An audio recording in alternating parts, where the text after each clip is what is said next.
NR competitive classes में मैं हेमंत कुमार शर्मा आप सभी का स्वागत करता हूं। दोस्तों आज हम पढ़ने वाले हैं पुष्यभूति वंश या वर्धन वंश।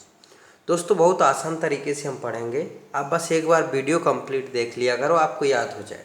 ठीक है, स्टार्ट करते हैं कि पुष्यभूति वंश का संस्थापक पुष्यभूति था। इसकी राजधानी थानेश्वर हरियाणा प्रांत के कुरुक्षेत्र जिले में थी।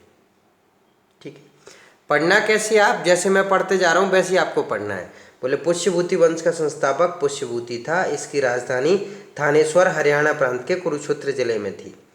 इस वंश की स्वतंत्रता का जन्मदाता प्रभाकर वर्धन था, जिसने परम भट्टारक और महाराजाधिराज जैसी सम्मानजनक उपाधि धारण की थी। ठीक है, प्रभाकर वर्धन की पत्नी यशोमती थी, जिससे दो पुत्र राज्यवर्धन और हर्षवर्धन तथा एक पुत्री राजश्री का जन्म हुआ। ठीक है, यहाँ तक आप कैसे पढ़ोगे। बोले पुष्यभूति वंश का संस्थापक पुष्यभूति था, राजधानी थानेश्वर हरियाणा थी। इस वंश की स्वतंत्रता का जन्मदाता प्रभाकर वर्धन था, जिसने परम भट्टारक और महाराजाधिराज जैसी सम्मानजनक उपाधि धारण की थी। प्रभाकर वर्धन की पत्नी यशोमती से दो पुत्र राज्यवर्धन और हर्षवर्धन तथा एक पुत्री राजश्री का जन्म हुआ। यहाँ तक आपको रुकना है। ठीक है, अब ट्रिक समझो। बोले राज्यश्री जग्गा डाकू पूरा रुपया हिमाचल प्रदेश ले गया। क्या ट्रिक पढ़ोगे। बोले राज्यश्री जग्गा डाकू पूरा रुपया हिमाचल प्रदेश ले गया। ठीक है, तो देखो सबसे पहले हम कैसे पढ़ेंगे इसको। राजश्री का विवाह ग्रहवर्मा से होगा, ग्रहवर्मा को देवगुप्त मार देगा, देवगुप्त को राज्यवर्धन मार देगा, राज्यवर्धन को शशांक मार देगा। ठीक है, शशांक को हर्षवर्धन मार देगा और हर्षवर्धन को पुलकेशिन द्वितीय हरा देगा। तो ये पूरे पॉइंट, ये ट्रिक समझ गए। ठीक है, कैसे पढ़ोगे ट्रिक। बोले राजश्री जग्गा डाकू पूरा रुपया हिमाचल प्रदेश ले गया। ठीक है, अब पढ़ते हैं वही चीजें सारी जो ये ट्रिक को। बोले राज्यश्री का विवाह कन्नौज के मौखरी राजा ग्रहवर्मा के साथ हुआ। हो गया। ठीक है, जी से क्या बन गया, ग्रहवर्मा। क्या पढ़ोगे।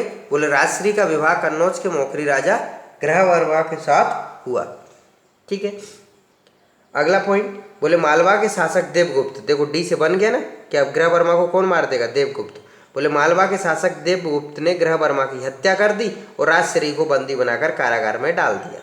अब देवगुप्त को कौन मारेगा, राज्यवर्धन। ठीक है, देखो राज्यवर्धन ने देवगुप्त को मार डाला, परंतु देवगुप्त के मित्र, देखो राज्यवर्धन को कौन मारेगा, शशांक। बोले देवगुप्त के मित्र गौण नरेश शशांक ने धोखा देकर राज्यवर्धन की हत्या कर दी। अब शशांक को कौन मारेगा, हर्षवर्धन। ठीक है, देखना आगे। बोले शशांक शैव धर्म का अनुयायी था, इसने बोधि वृक्ष बोध गया को कटवा दिया था। ठीक है, राज्यवर्धन की मृत्यु के बाद 606 से 647 ईस्वी ये हर्षवर्धन का समय रहेगा। मैं 16 वर्ष की अवस्था में हर्षवर्धन थानेश्वर की गद्दी पर बैठा था। ठीक है, देखो अब शशांक को हर्षवर्धन मारेगा और हर्षवर्धन को कौन हराएगा, पुलकेशिन द्वितीय। ठीक है, चलते हैं आगे। देखो हर्ष ने शशांक को पराजित करके कन्नौज पर अधिकार कर लिया तथा उसे अपनी राजधानी बनाया तथा कन्नौज को महोदय नगर की उपाधि दी। हर्ष ने शशांक को हरा दिया। अब लास्ट क्या बचा हुआ है हमारा ट्रिक का वर्ड, HP, मतलब हर्ष को कौन हराएगा, पुलकेशिन द्वितीय। देखो हर्ष और पुलकेशिन द्वितीय के बीच नर्मदा नदी के तट पर युद्ध हुआ, जिसमें हर्ष की पराजय हुई। आपको ट्रिक जरूर याद रखना है कि राजश्री जग्गा डाकू पूरा रुपया हिमाचल प्रदेश ले गया। ठीक है, तो ये यहाँ तक पहुँच जाओगे आप पूरा, जिन जिन बंदों के बीच जो युद्ध लड़ाई हुई है वो सारी यहाँ तक आ जाओगे। फिर हमें हर्ष के बारे में पढ़ना है।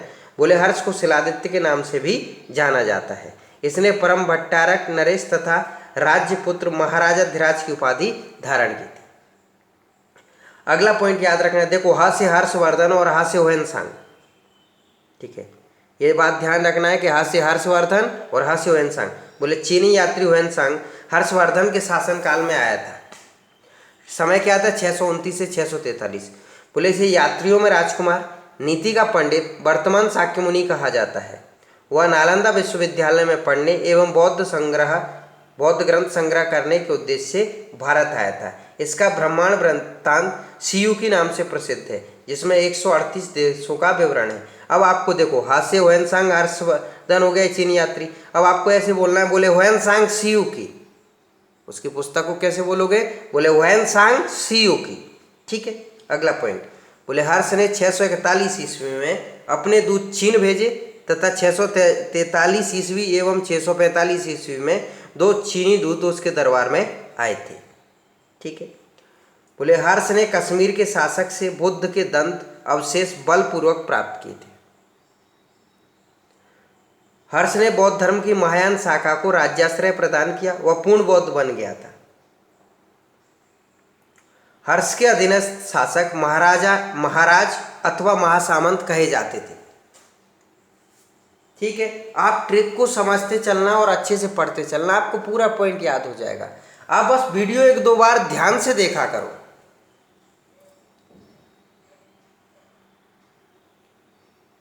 आगे बात करते हैं। बोले हर्ष का दरबारी कवि बाणभट्ट था। ये काफी महत्वपूर्ण क्वेश्चन है। ठीक है। जिसने हर्षचरित एवं कादंबरी की रचना की। ठीक है।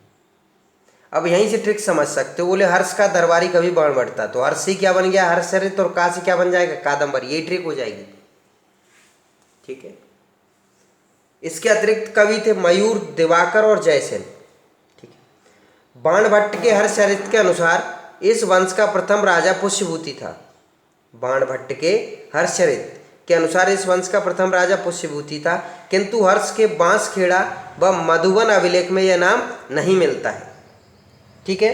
अगला पॉइंट बोलना है। बोले हर्ष को हिंदू काल का अकबर भी कहते हैं। हर्ष को हिंदू काल का अकबर भी कहते हैं। हेवेल ने हर्ष को कलम व तलवार दोनों का धनी शासक माना था। हर्षचरित में प्रांतीय शासक के लिए लोकपाल शब्द आया। ठीक। अगला ट्रिक समझना है आपको। बोले हर्ष को नागरत्न प्रिय थे। क्या ट्रिक कहना है, हर्ष को नागरत्न प्रिय थे। हर्ष से बना कि हर्ष ने नाग से बना नागानंद, रत्नावली तथा प्रियदर्शिका 3 संस्कृत नाटक ग्रंथों की रचना की। कौन कौन से, नागानंद, रत्नावली और प्रियदर्शिका। कहा जाता है कि धावक नामक कवि ने हर्ष से पुरस्कार लेकर उसके नाम से नाटक लिखे थे। ठीक है। अगला पॉइंट समझना है, काफी अच्छा पॉइंट है। बोले हर्ष के समय प्रयाग में प्रति 5वें वर्ष एक समारोह आयोजित किया जाता था। हर्ष के समय में प्रत्येक 5 साल में एक समारोह लगता था, जिसे महामोक्ष परिषद कहा जाता था। हुएनसांग 6वें समारोह में सम्मिलित हुआ था 643 ईस्वी की कन्नौज सभा में। इसे हुएनसांग का विदाई समारोह कहा जाता है। इस सभा की अध्यक्षता असम के शासक भास्कर बर्मन को सौंपी गई थी। इस सभा में हर्ष अपनी समस्त संपत्ति दान कर देता था, इसलिए भारत का हातिम ताई कहा गया। कौन सी उपाधि मिली उसको, भारत का हातिम ताई। ठीक है। अगला पॉइंट याद रखना है। बोले हर्ष के समय मथुरा सूती वस्त्रों के निर्माण के लिए प्रसिद्ध था।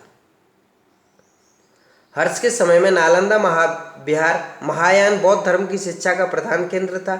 इसका कुलपति शीलभद्र था। अगला पॉइंट, हर्ष को भारत का अंतिम हिंदू सम्राट कहा जाता है, लेकिन न तो वह कट्टर हिंदू था और न ही सारे देश का शासक था।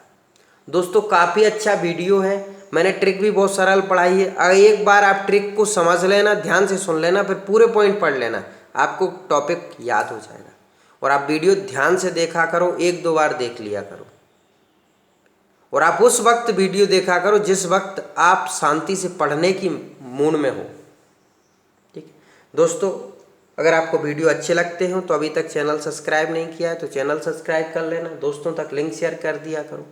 हम क्रम से आपको इतिहास पढ़ाते जा रहे हैं। जो भी वीडियो रहते हैं कंप्लीट रहते हैं और बहुत आसान तरीके से रहते हैं, तो आप बस देखो और पढ़ो। मिलते फिर कल अगले वीडियो में। धन्यवाद।